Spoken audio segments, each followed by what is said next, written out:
The Meat Carver. The application for Chief Meat Carver at the Great Family Buffet came with a practical test. Sliced meat from a turkey, ham, and a side of beef. Management would judge the applicants on customer interaction, skill in slicing the meat, and an undisclosed quality. 6 applicants were down-selected and came in for the test. The company staggered the interviews at 30-minute intervals. Prior to the practical exam, each applicant had the opportunity to ask questions about the position, the company, and the working environment.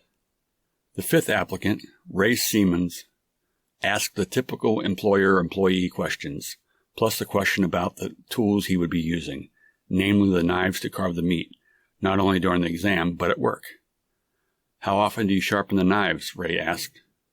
"Fair question," Mr. Thomas, the VP of Restaurant Operations, said. "Let me put the same question to you, but in a different way. How often should we sharpen the knives?" "I'm not a knife sharpening expert by any means, but I would say right before each shift starts, and then strapping regularly during the shift. The sharpening doesn't need to be an elaborate setup, but we should have something. I should be able to cut through the meat like a knife through hot butter. The customer shouldn't see me struggling to cut anything." That's exactly the answer I wanted to hear. "So, when was the last time the knives I'll be using for the exam was sharpened?" "Well, Ray, you're the 5th candidate, and none of the other applicants have sharpened the knives before you. To be honest, I can't tell you the last time someone sharpened it. Just so happens I brought my 2-sided whetstone with me, just in case." "Of course," Mr. Thomas said. "So you're ready for the exam now. That is, after you sharpen the knives?"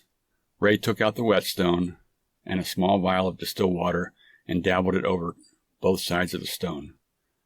Mr. Thomas left the room and returned with the knives, washed them in a nearby sink, and handed them to Ray. Ray began to work on the blades while Mr. Thomas watched. 40 minutes later, Ray smiled and said, "Ready." Ray followed Mr. Thomas to the meat table set up in another room.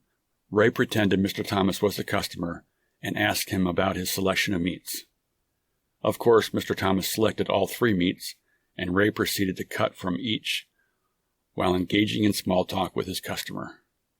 After laying the cuts of meat on Mr. Thomas' plate, the vice president held up each slice of meat to the light. His cut was so thin, light shone through it. "When can you start?" Mr. Thomas asked. "Can I bring this sharpening stone?" "You'll be fired if you don't." "I can start tomorrow," Ray said. "See you at 7. Sharp."